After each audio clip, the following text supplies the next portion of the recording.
Good evening and warm welcome to all the participants. We are very happy to see you this evening. You will also be very happy to meet Dr. Stanley Johny. He has already joined. Welcome, Dr. Stanley, to this conversation. Thank you. What we'll do is I'll do a brief introduction of yours and then hand it over for your opening remarks. Please allow me to share my screen. Yes, as I mentioned, these are WiseViews leadership conversations that we hold every Friday, and this is session number 185. And the Gaza war and the geopolitical shifts in West Asia. This is the topic to be handled by Dr. Stanley Johny. And I have this agenda, of course, after the introduction, 20 minutes by the speaker and 40 minutes of Q&A in two clusters. Yes, here is Dr. Stanley, and it's my privilege to read out the profile. Dr. Stanley Johny is the International Affairs Editor with The Hindu. He is a PhD in International Studies from the Center for Western Asian Studies, JNU, New Delhi. He anchors The Hindu's international coverage besides writing editorials, op-eds, and other reportage. He has been writing on geopolitics and Indian foreign policy for over a decade and has reported from different parts of the world. An IVLP Fellow of the US State Department, an India-Australia Youth Dialogue alumnus, and an Indo-Pacific Thinkers Program London invitee, Dr. Stanley has also contributed to think tanks such as the Middle East Institute, Washington, D.C., and the Manohar Parrikar Institute for Defense Studies and Analysis, New Delhi. Very impressive.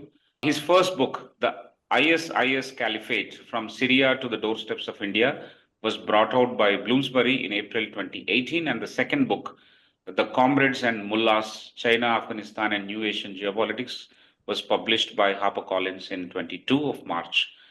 Dr. Stanley has edited Dispatches, a volume of reports from around the world and published by the Hindu Group, and contributed several chapters and edited volumes on foreign policy and global politics, including India's National Security Annual Review 2016 and 17.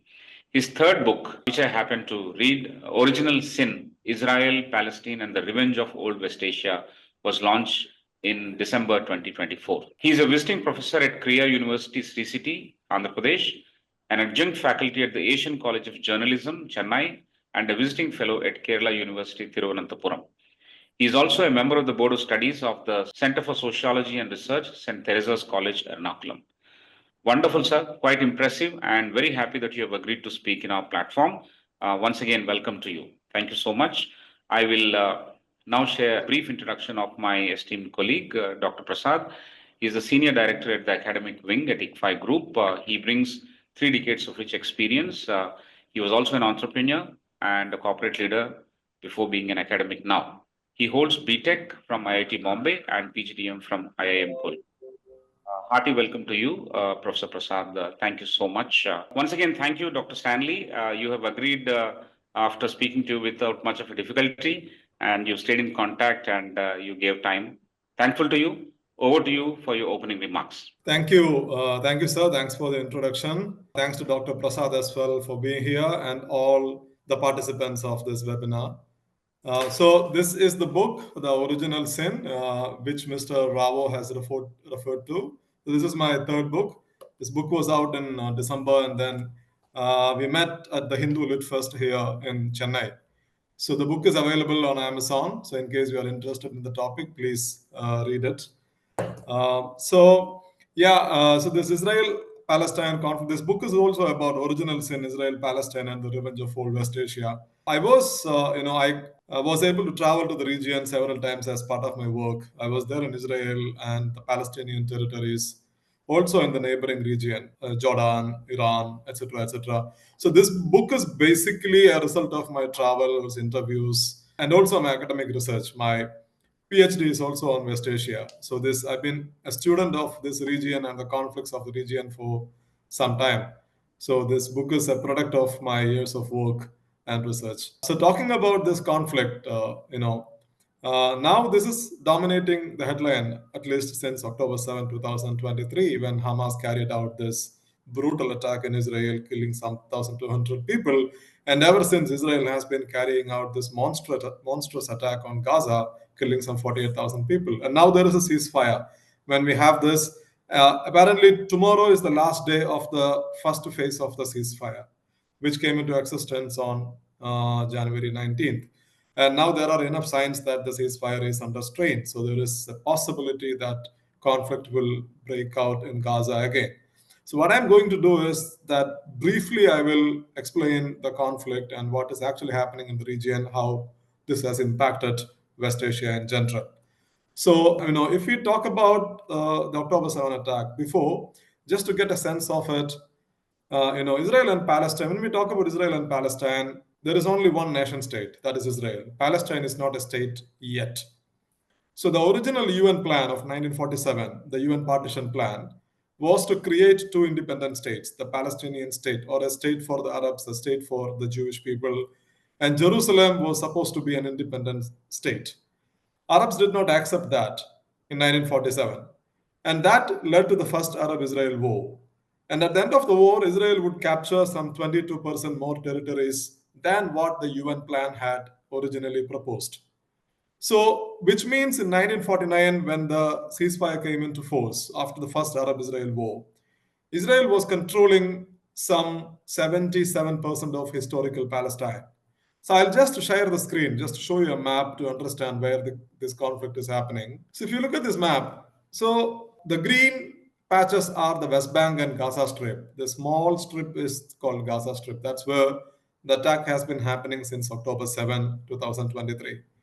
And this is West Bank. West Bank is basically on the western bank of the Jordan River. On the eastern bank, it's Jordan, the Kingdom of Jordan, the Hashemite Kingdom of Jordan. And then when we talk about Palestinian territories, what we actually mean is West Bank, Gaza Strip, and East Jerusalem, based on the 1967 UN Security Council Resolution 242. Because the Resolution 242 is demanded Israel withdraw from all the occupied Palestinian territories. That included Gaza Strip, West Bank, and East Jerusalem. But Israel has not withdrawn from any of these territories, basically. So, and the yellow patch you see is the Israel proper. And the whole territory used to be called historical Palestine, including yellow and green. This is historical Palestine. This was part of the Ottoman Empire when the Ottoman Empire was still around. Ottoman Empire collapsed after the end of the First World War. And after the collapse of the Ottoman Empire, the whole region became a British colony, which is called Mandatory Palestine. So let's say from 1922 to 1948, this used to be called the British Mandated Palestine, the whole region. So during this period, you also witnessed Jewish migration to Palestine from Europe, which started in late 20th century. So because in Europe, Jews were facing systemic persecution, and they were actually fleeing Europe and then coming and settling down or building communities in Palestine. So by 1948, you had a sizable Jewish population. Most of them are immigrants. Jewish population in Palestine, roughly 45%. And they wanted a Jewish homeland. And the British Empire had supported their quest for a Jewish homeland in 1917 itself.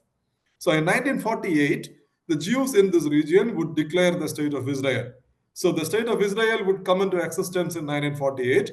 That's what would lead to the first Arab-Israel war. And at the end of the war, as you see in the map, Israel would capture the whole of territories that is marked yellow, which came to be known as Israel proper. And in 1967, Israel would capture the Palestinian territories as well, which included Gaza, West Bank, and East Jerusalem, which means the whole territories, which is the whole of historical Palestine, has been under Israel's control since 1967. And now, if we look at October 7, we don't have much time, so I'm just taking you from 1967 to 2023. So in October 7, Hamas carried out this attack. So Hamas is there in Gaza, in this tiny strip of land, which also means that the Palestinian leadership, Palestinians do not have a united leadership. So in the West Bank, they have this PLO, which is the internationally recognized Palestinian movement, the Palestinian Liberation Organization. And in Gaza, they have Hamas. So Hamas is an Islamist militant group. The difference between these two is that the PLO a third world style guerrilla. It used to be a guerrilla organization, which gave up arms in 1990s. And the PLO has recognized Israel as a legitimate state. And the PLO objective is that they will continue to strive for an independent Palestinian state through dialogue, not through armed resistance. So PLO has practically denounced violence. But Hamas hasn't recognized the state of Israel. Hamas believes that it will continue its militant resistance against Israel's occupation of the Palestinian territories. This is the difference between the PLO and Hamas. And the PLO is powerful in the West Bank, which is the bigger green strip of land. And Hamas has been controlling Gaza Strip since 2005 onwards. So in 2005, Israel had pulled back its troops and settlers from Gaza. But that doesn't mean that the occupation of Gaza came to an end. So ever since, Israel was basically had imposed a blockade on Gaza. So which means Israel was controlling all the exit and entry points except Rafah, which is on the Egyptian side. You can see that in the south. Israel was practically controlling all the exit and entry points to Gaza Strip, including the Mediterranean coast from 2005 onwards. So Gaza has been under Israel's blockade. And now, why did Hamas carry out the attack, October 7 attack? See, for years, from 1948 onwards, the occupation of Palestinian territories was the mainstay of West Asia's geopolitics. But in recent years, what you would see is that this issue was being sidelined, pushed to the margins of West Asia. That's because Israel's own narrative that gained currency in the region, and Israel's narrative was that Palestine was not the main issue. Iran is the main issue. Iran is the source of all evils. So Israel argued that Israel is the main rival of Iran, and Arab countries also faced the threat of Iran.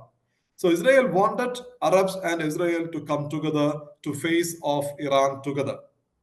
And you might recall the Abraham Accords, which were championed by the Trump administration, the former Trump administration. As part of the Abraham Accords, 4 Arab countries signed normalization agreement with the Israelis: the UAE, Bahrain, Morocco, and Sudan. Of this, Sudan is now in the midst of the war, but all the other Arab countries continue to stick to their agreement with Israel. So when the Abraham Accords were signed, the Palestinians got nothing. This was not the case earlier. In 1978, when Egypt signed the peace treaty with the Israelis, Israel actually recognized the Palestinian national identity. In 1994, when Jordan signed peace treaty with Israel, the agreement came after the first Oslo agreement was signed.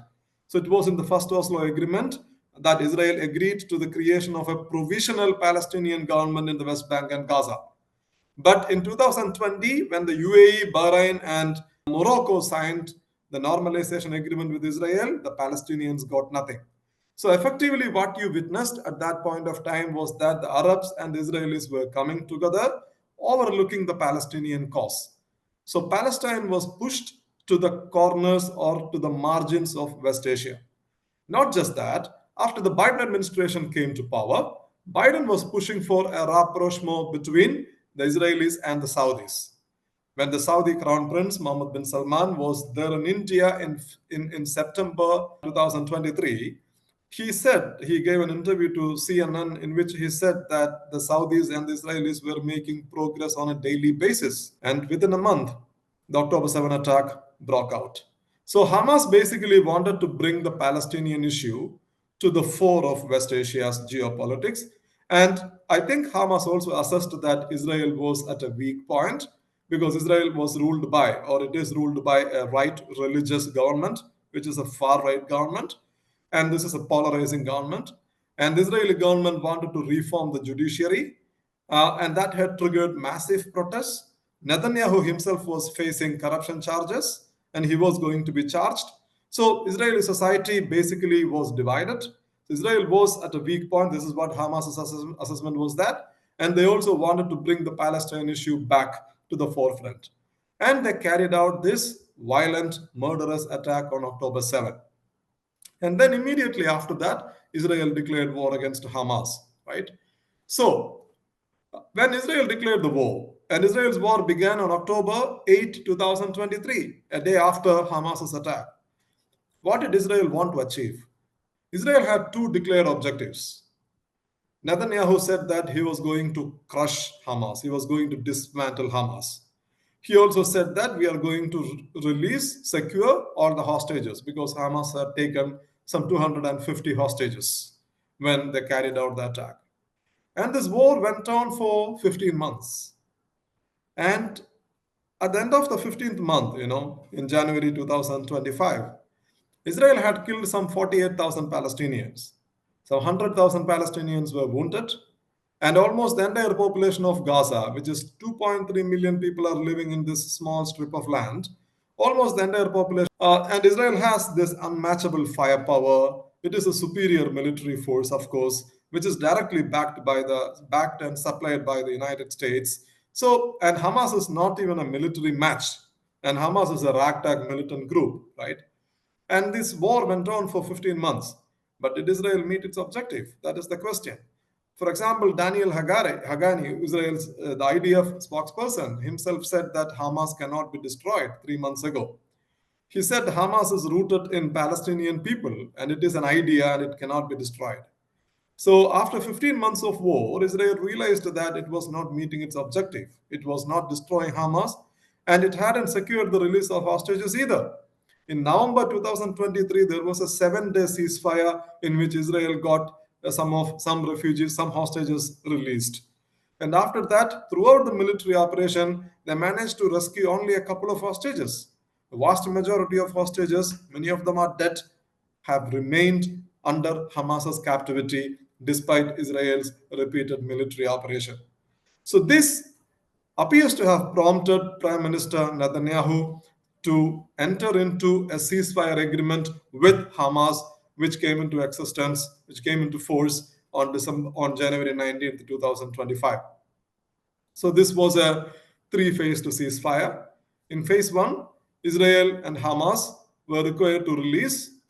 Hamas has to release hostages, some 32 hostages, and Israel should release more than 1,000 Palestinian security prisoners, and then there would be a ceasefire.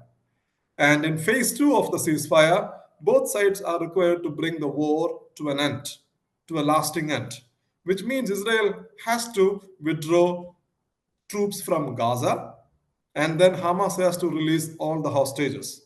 And in phase three, Gaza has to be reconstructed. So this is how the ceasefire was imagined. And as we talk today is the last day of phase one of the ceasefire. And until now, the ceasefire was successful. It is fragile, of course, but still, it is more or less successful because Hamas has so far released some 38 hostages, and Israel has released more than 1,000 security prisoners. And both sides have stayed away from fighting against each other for over the last 42 days. But then Israel said yesterday that it was not going to withdraw from the Philadelphia corridor. So if you look at the map, the Philadelphia corridor is here in the south, Rafah. The small stretch of land, which is roughly 14 kilometers, 8 miles. That is the Rafah crossing. That is Gaza's opening towards Egypt. And this is Sinai Peninsula of Egypt. And then now Israel has taken over the crossing. Israeli troops are deployed in the corridor, which is the Philadelphia corridor. Hamas demands that Israel has to withdraw from the whole of Gaza for the refugees, for the hostages to be released. But Israel now says that it won't withdraw troops from the Philadelphia corridor because if it does so, Hamas will again smuggle in weapons using the Egyptian border. So Hamas says this is a serious violation of the ceasefire. They say they will not release any more hostages unless Israeli troops are pulled back. So which means when we enter the phase two, second phase of the ceasefire is likely to collapse. Because if, the dilemma Israelis are facing is that if Israel withdraws from Gaza, Hamas will be back in power in Gaza. Then there would, of course, be questions, what did Israel achieve out of the last 15 months of fighting? Netanyahu has clearly said that he won't leave Hamas in power in Gaza. But if Israel doesn't withdraw from Gaza, that means Hamas will start attacking. So, which means what we are going to witness is some kind of a war of attrition if the ceasefire collapses. And now, quickly, how this war has affected the region, which means the larger West Asian region. So, when Israel started fighting Hamas in Gaza, Hezbollah is in the north of Israel, where it shares the border with Lebanon. Hezbollah is a Lebanese group. Hezbollah started attacking Israeli positions in solidarity with the Palestinians. So Hezbollah is a Lebanese Shia militant group, which is backed by Iran. And then Israel started attacking Hezbollah back. And then Houthis are there in Yemen. Yemen is a country that is bordering Saudi Arabia in the Red Sea. So Houthis are controlling half of Yemen. Houthis are again a Shia militant group that's backed by Iran. So Houthis declared war against Israel and started attacking both Israel and the ships that are going through the Red Sea or the Suez Canal. And then, so Israel basically was not fighting Hamas alone. Israel started attacking Hezbollah in the north. Israel carried out airstrikes in Yemen, and Israel also carried out a number of airstrikes in Syria, which is also in Israel's north, basically on the Lebanese side. And in Syria, Israel targeted a lot of Iranian generals or Iranian proxies. So it was basically fighting a regional war, a localized fighting in Gaza, and then it was also fighting Iranian officials or Iranian proxies in the region. So on April 1st, 2024, Israel bombed the Iranian embassy in Damascus, which Iran saw as a highly provocative move, and Iran carried out a direct missile attack in Israel on April 14th. That did not put a full stop to this hostility between Iran and Israel. A few months later, Israel killed Hamas's political chief, Ismail Haniyeh, in Tehran. And Israel also escalated the war against Hezbollah by carrying out a military incursion into Lebanon. And in that attack against Hezbollah, Israel killed the Hezbollah leader, Hassan Nasrallah. And in retaliation, Iran carried out another ballistic missile attack against Israel on October 1st, a massive attack. And Israel retaliated again. So you witnessed not just a localized war in Gaza, what you have witnessed is some kind of a regional conflagration where Israel was fighting the Houthis, Hezbollah, and Iran, and also in Syria. But at the end of the day, what you are witnessing is that you see in Gaza, Israel hasn't met its objectives. Hamas is still there. Hezbollah in Lebanon has been weakened, but Hezbollah is still a very powerful organization that is based in Lebanon. And then Houthis remain a very lethal force. And one tactical victory Israel has claimed is basically in the collapse of the government of Bashar al-Assad in Syria, because the Assad government fell on December 8. Interestingly, Israel entered into a ceasefire with Hezbollah on November 28, and on November 29th, this group called HTS, which is a Syrian militant group, started fighting the Assad government. And this HTS would capture Damascus within 12 days. The Assad government would melt away. Now HTS is in power. So the significance is that Syrian government was an Iranian ally. And Syria was an important land bridge between Iran and Hezbollah, because Iran's influence flew from Tehran, Baghdad, and Damascus, which is Syria, to Beirut, to southern Lebanon, where Hezbollah is a powerful group.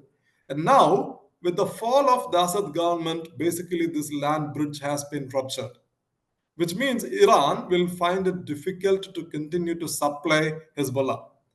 Hezbollah has already faced military setbacks in Israeli attack, but that happened in 2006 as well. But after the 2006 attack, what Hezbollah did was to rebuild itself, basically through supplies from Iran. Now, Iran will find it difficult to continue to supply Hezbollah because the Syrian government has fallen.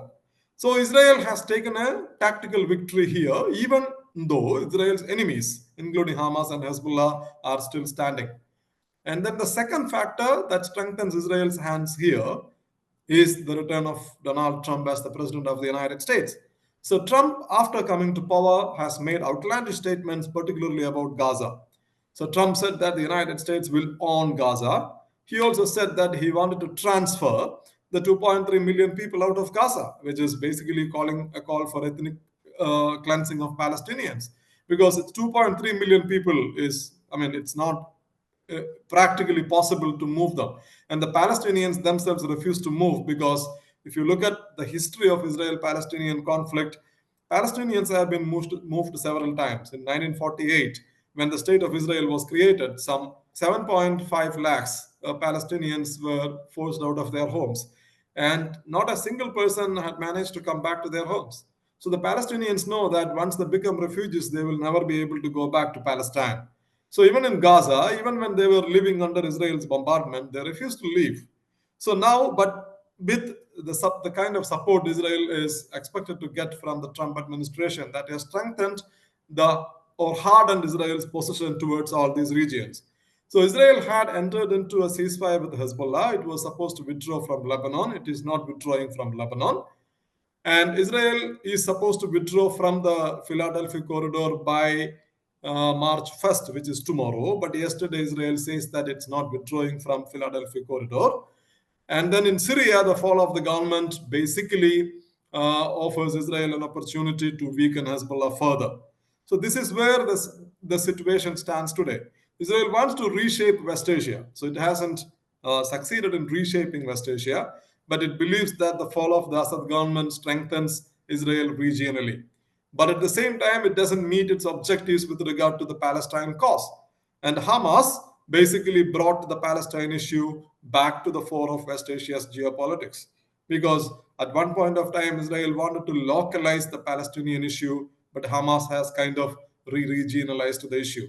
Because in the future, the Palestine issue will continue to dominate the major geopolitical events in West Asia. But at the same time, you don't see the possibility for an immediate peace. Because if Israel is not leaving Gaza, Israel can't leave Gaza. Because if Israel leaves Gaza, Netanyahu's government will collapse. Because Israel leaving Gaza means accepting defeat in Gaza. Israel wanted to destroy Hamas, they haven't destroyed Hamas.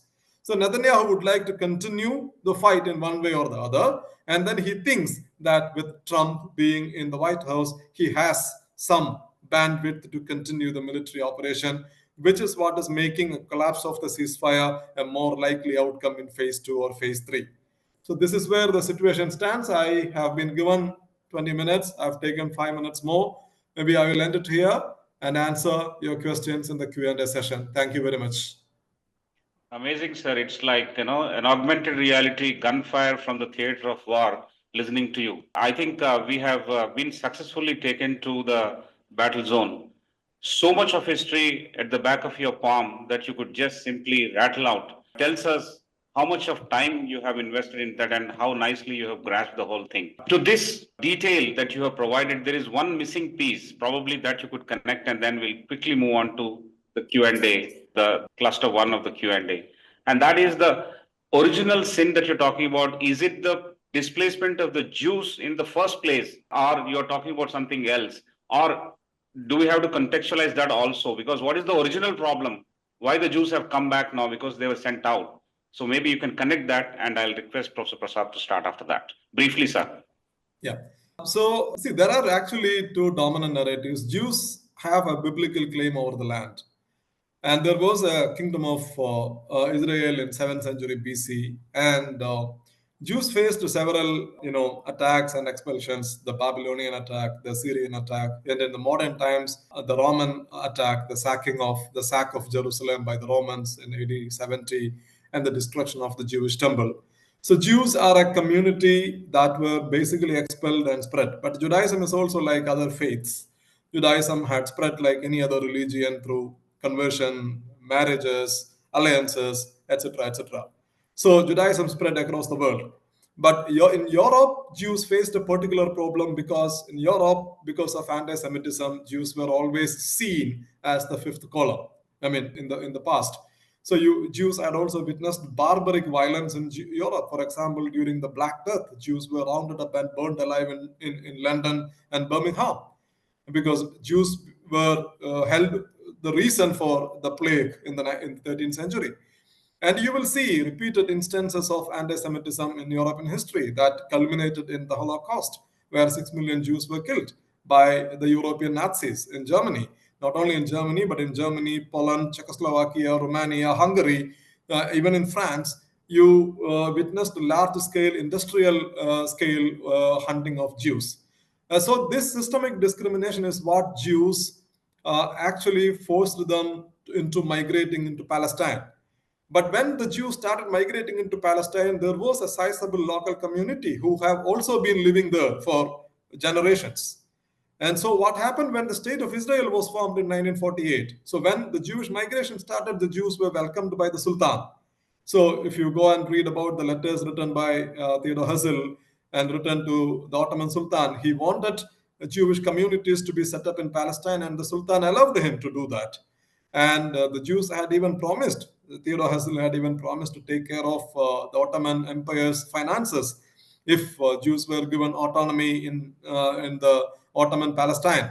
So the Jews were welcomed at that point of time. But what happened by the end of the Second World War, Jews became a sizable population, and they built a state within the state. They had paramilitary organizations, they had Jewish agency, and they also wanted a homeland in Palestine. But the Palestinians at that time claimed that this is a British colony. Britain came and colonized us. Let the British leave, like they left India. So don't partition Palestine and let the local inhabitants, including Jews and Arabs, take over the land.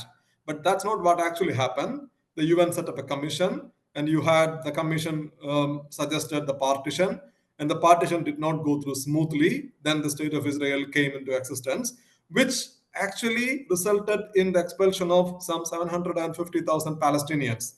And their state is still in limbo. They are still not allowed to go back to their homes because Israel will not let that happen.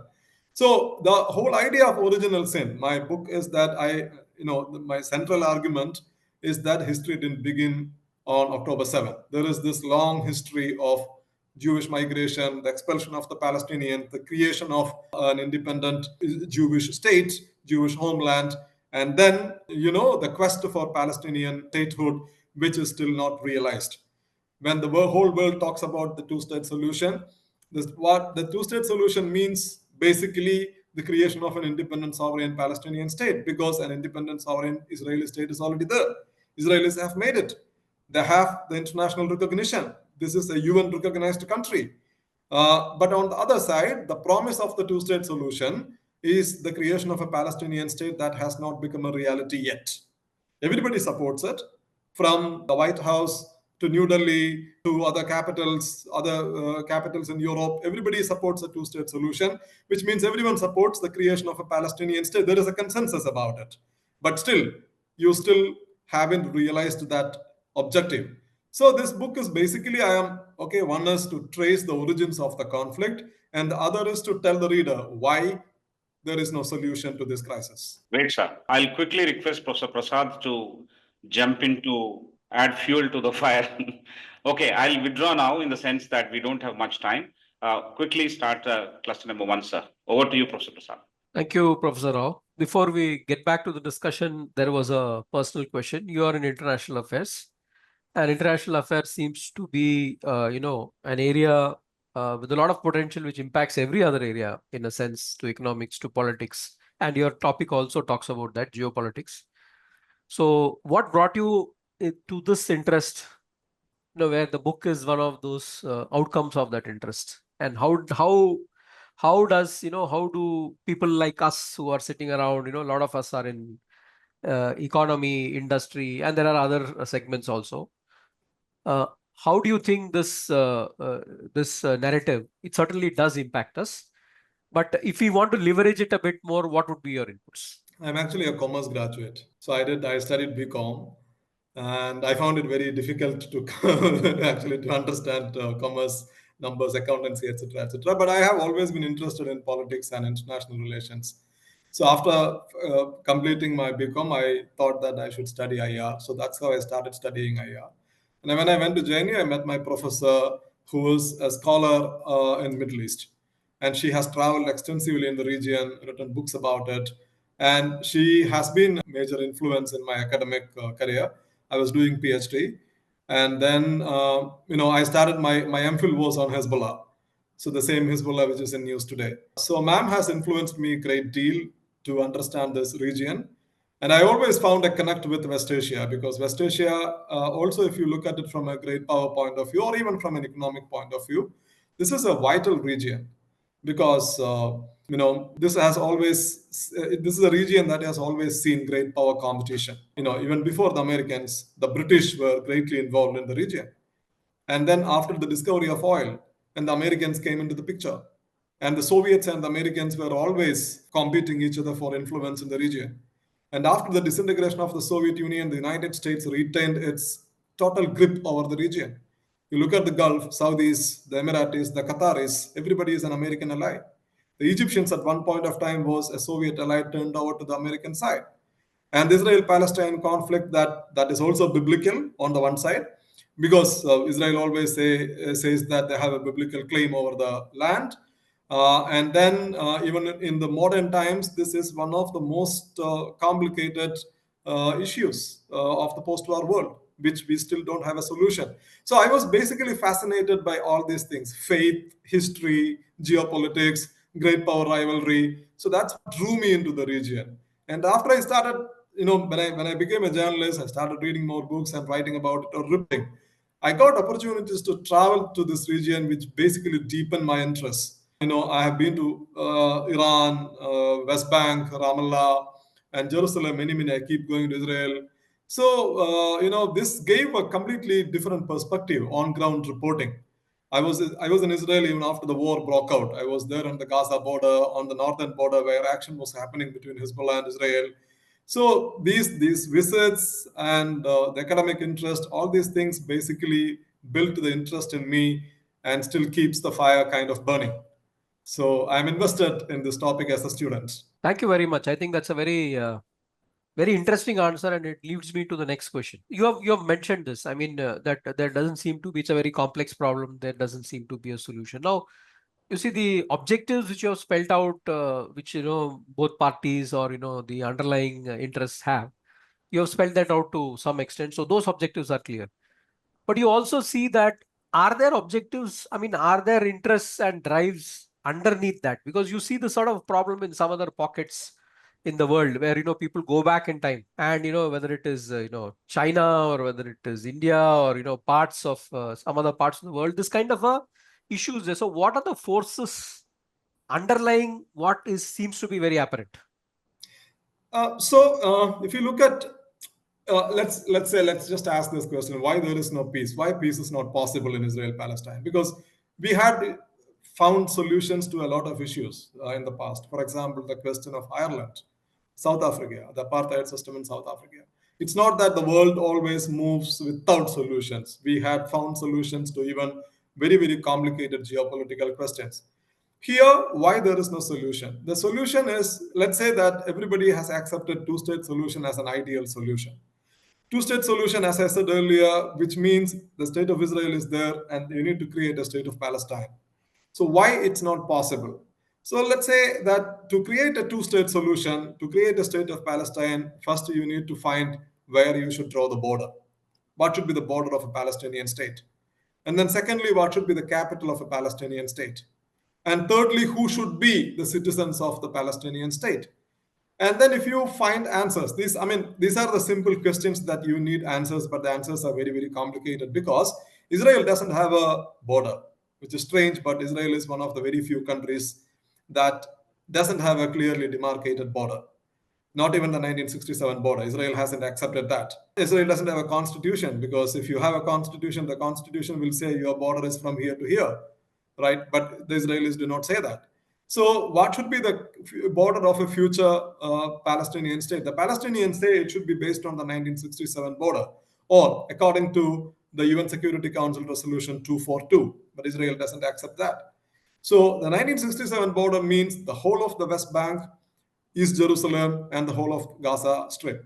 So even if, let's say, that Israelis accept this in the future, one Israeli prime minister accepts this in the future, the problem is that within the 1967 border, now there are 700,000 Jewish settlers are living in the West Bank and East Jerusalem. They are Israeli citizens. So if Israel is accepting the 1967 border, So either Israel has to pull them back or Israel has to let them live in a foreign country. Which Israeli prime minister is going to do this? This is one of the consequences of Israel's own policy of promoting settlement. That's another matter. But if you look at the situation on the ground, this has become a major hurdle to the peace, because you, on the one side, you don't have a border.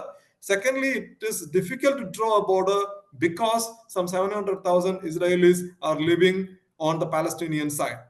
And then the second question is that what should be the capital?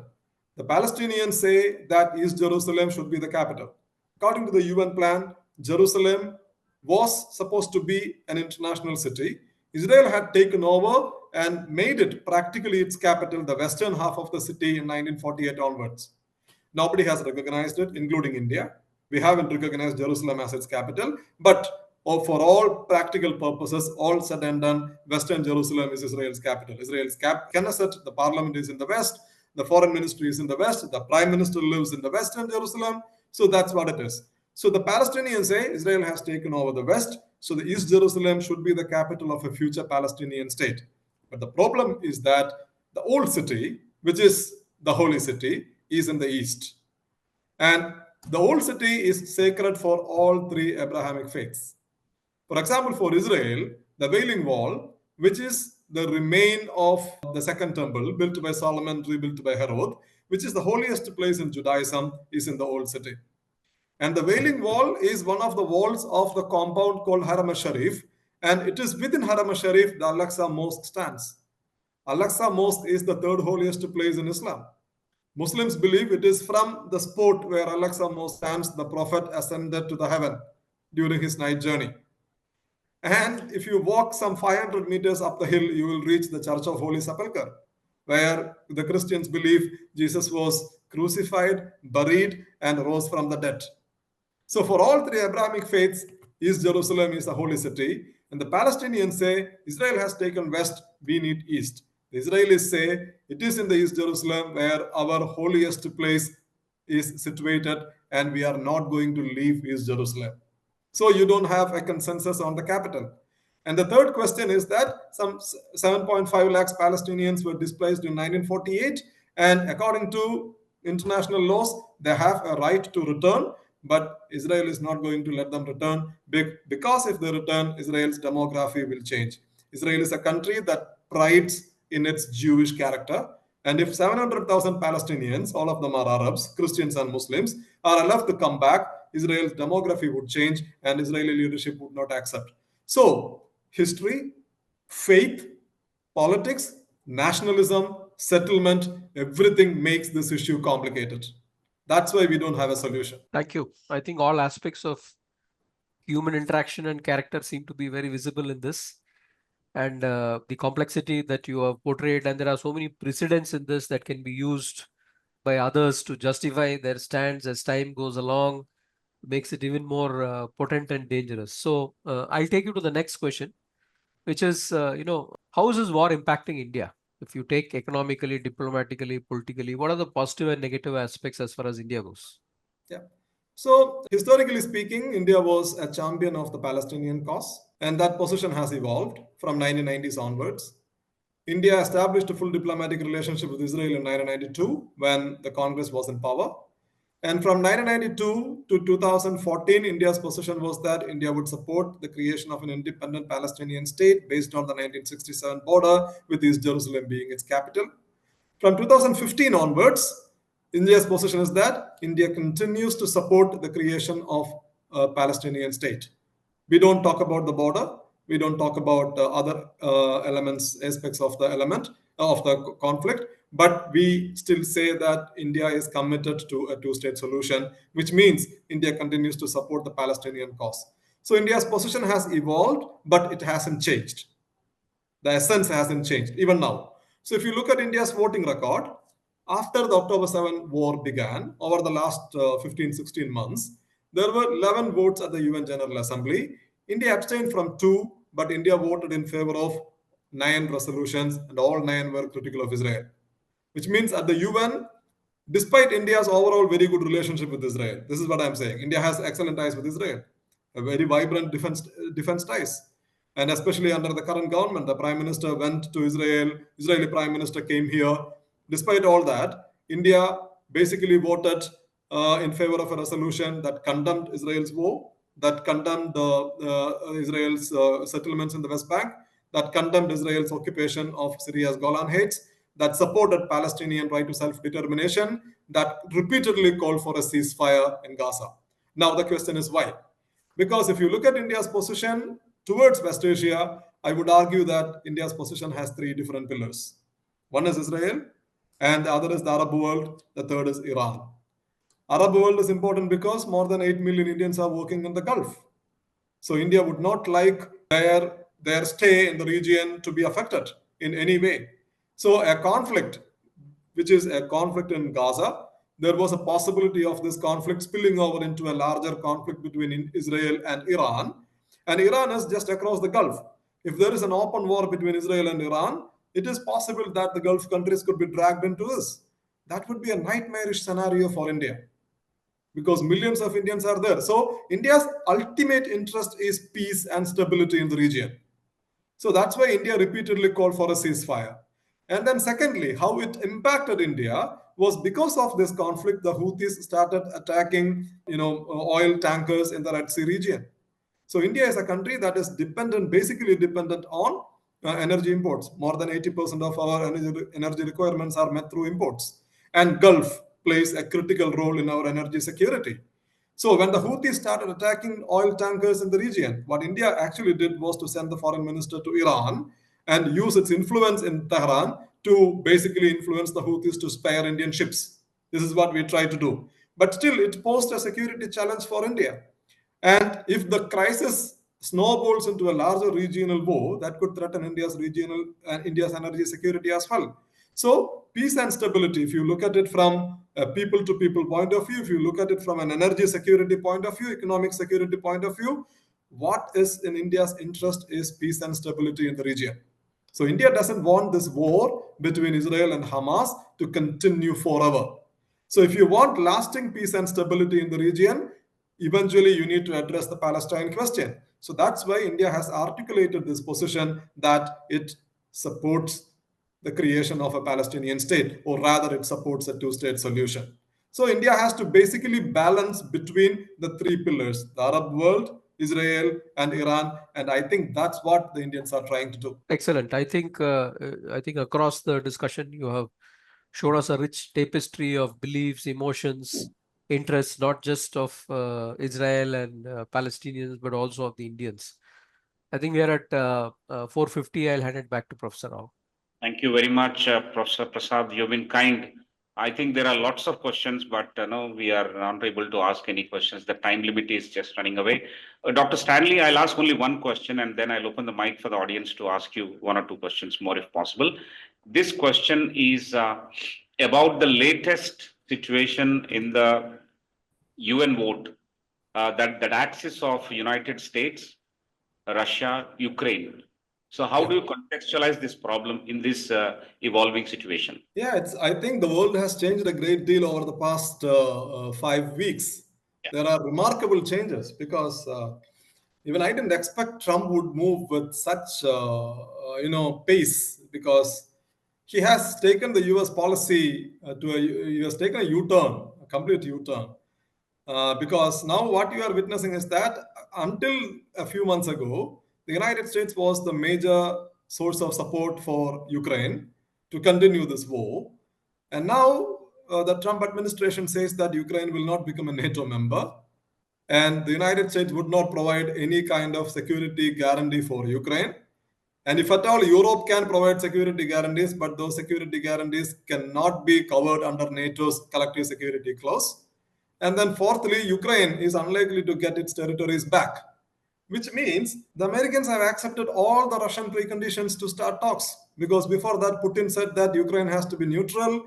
We are not going to, abandon the territories we captured, and we won't tolerate any kind of foreign troops in Ukraine. So Trump has accepted all that. And then the Americans and the Americans and the Russians started direct talks in Riyadh. Not just that. As you mentioned in the UN Security Council, the Americans pushed a major resolution which doesn't call the war a Russian invasion. It now calls it a Russian-Ukraine conflict, which means the narrative has completely shifted. Trump has even blamed Ukraine for the war. Trump said Ukraine shouldn't have started the war, basically. So what you are witnessing is that I think the Americans are basically taking a U-turn. They are trying to enter into a direct agreement with the Russians. They are for a rapprochement with the Russians, and Ukraine has become a victim here. In a sense, Ukraine thought that they would continue to get American support, and without American support, Ukraine doesn't stand a chance to even continue to fight. That is a reality. Let's accept that. So, what actually happened? Ukraine has lost more than 20% of its territories, and they have also lost tens of thousands of men. Millions of Ukrainians have fled the country, and now the Americans are telling them that you can't become a NATO member, you won't get any security guarantees, at a time when the Russians are actually making advances on the ground. So Ukraine has been left out in the cold, and the Americans are actually trying for some kind of a rapprochement with Russia so that they can disentangle themselves from Europe and focus more on China. This is something like a reverse Kissinger type strategy. In the 1970s, Kissinger reached out to China because the Soviets were America's number one enemy, rival. Now, the Americans see China as their main rival, so they are reaching out to the Russians. So, to reach out to the Russians, they need to settle the Ukraine fiasco. And I think Trump seems determined to bring the war to an end. My God. I'll stop my questions here because of the paucity of time, and I'll request Mr. Mohit, who has asked a question, to open the mic and speak and raise his question. Over to you, Mr. Mohit. So the first question is about the axis of resistance. So currently it seems like the axis of resistance is weakened. Are there any active efforts by Iran to strengthen the axis of resistance? And the other question is, like, are there any active genocidal agenda by Israel against Palestine? Like, some news narratives are like genocide is happening, and I couldn't properly get what is being addressed by the term genocide. And also the difference between war and a conflict. Like, should we call Israel-Palestine as a war because Palestine is not a state as of now? And how should we differentiate between war and conflict? Thank you. Okay, so quickly, if I answer quickly, axis of resistance, I think has been weakened. I think that weakened in a sense, Hezbollah has taken setbacks, military setbacks. It lost its leader, a lot of leaders. It also faced military setbacks, and then Hamas also militarily. Hamas has been, we can say, the militant infrastructure of Hamas has been degraded.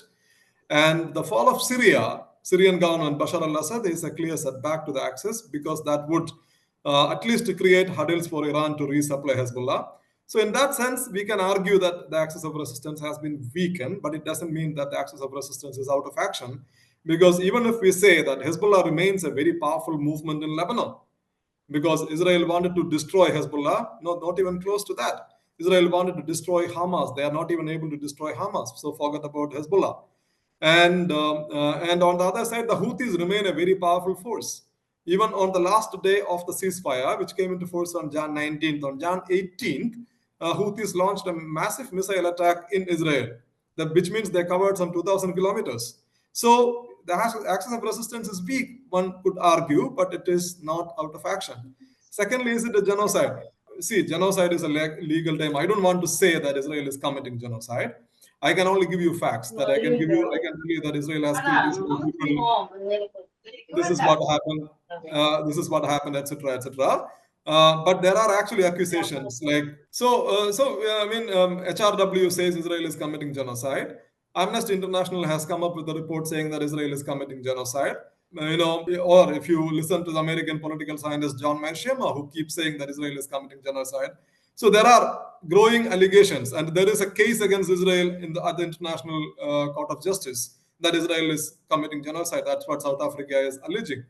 And then there are arrest warrants issued by the International Criminal Court against Israeli Prime Minister Benjamin Netanyahu and his former Defense Minister Yoav Gallant, that for committing crimes against humanity and war crimes. So there are allegations. So I'm not being the judge here, right? So I can give you the facts. And then, is it a war or a conflict? I think, yeah, if it's a war, it's a war.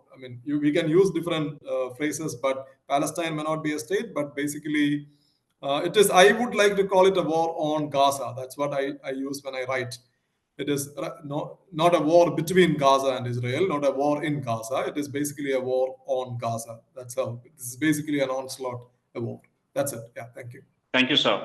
Very quickly, Mr. Mandar Naik, you can unmute. Thank you, Sudhakar. Basically, this conflict, I say this conflict is between three religions, right?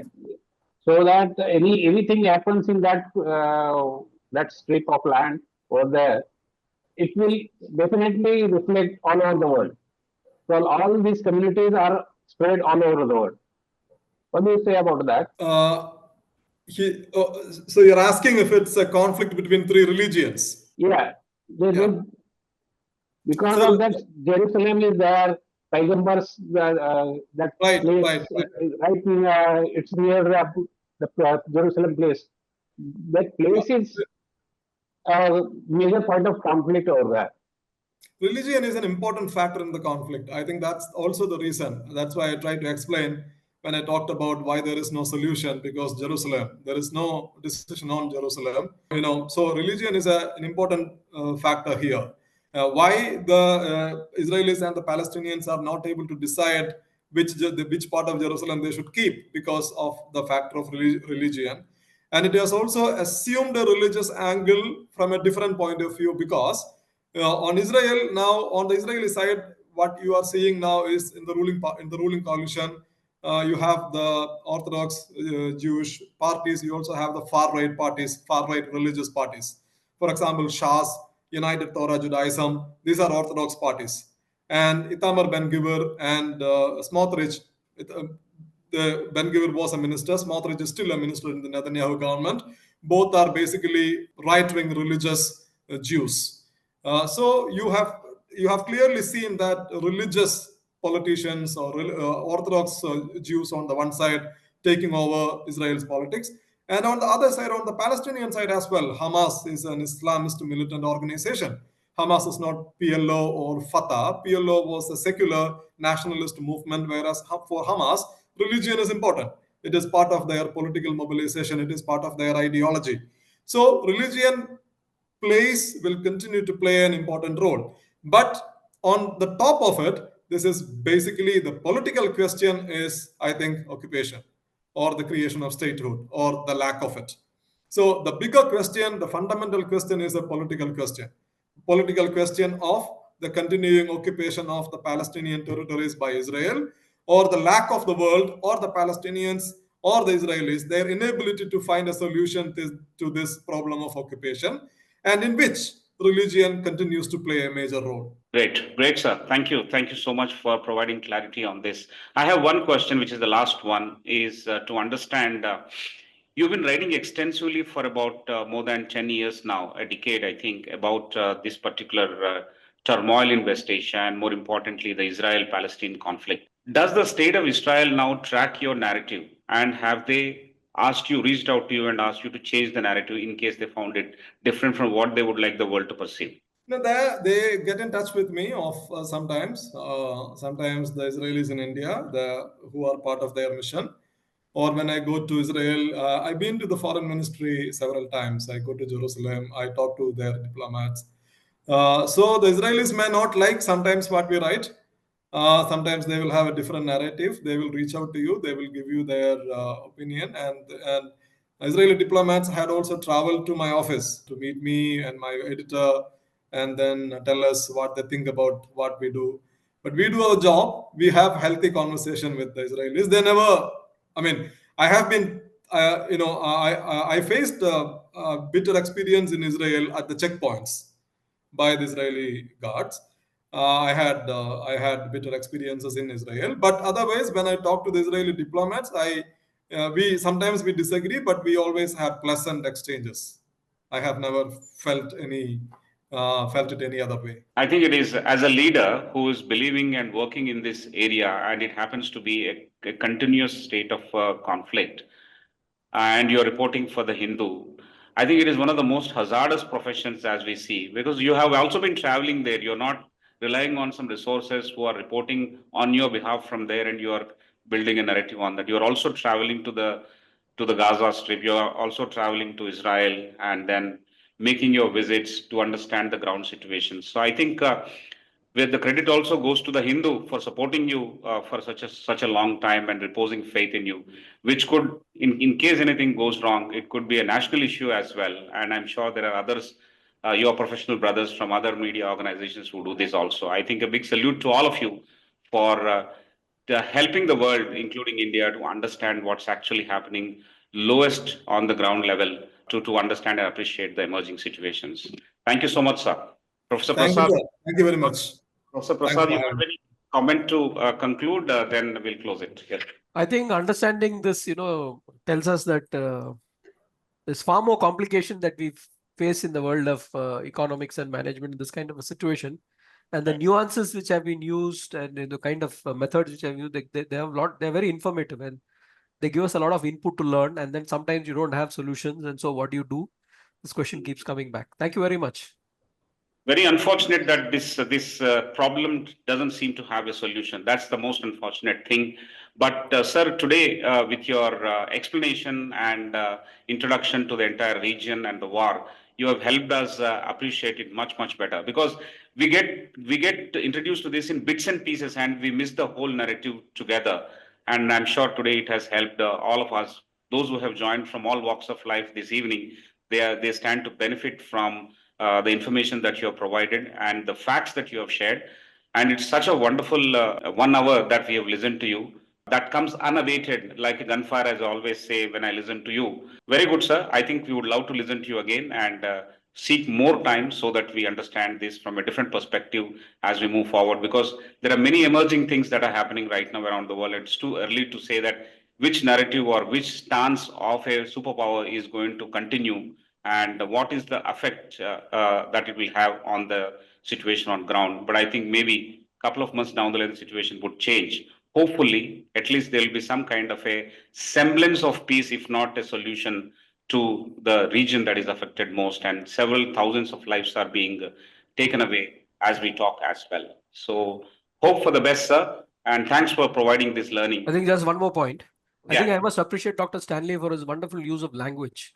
Never for a moment did I get a feeling that he was judging either side. And I think that is very important in handling and communicating such issues. Thank you very much. Thank you, sir. Great. Thank you, sir. Thank you for your time, energy, and expertise. On behalf of everyone, have a great weekend, sir. So, ladies and gentlemen, we'll see you on next Friday on 7th of March with another leader. Till then, go through some of the writings of Dr. Stanley. And the book is amazing. The Original Sin is something to be read. I think you can order and keep reading the book to understand what's happening in the situation. Only when we have correct information, we will channelize our empathy in the right direction. We are not judging, but I think it is too complicated a situation and too difficult a situation for a long time happening. Therefore, we are not in a position to even appreciate that, leave alone the judgment. I think once we appreciate, once we understand, keep reading, we may be able to empathize in the right direction. So best of luck to all of you and have a great weekend. Thank you.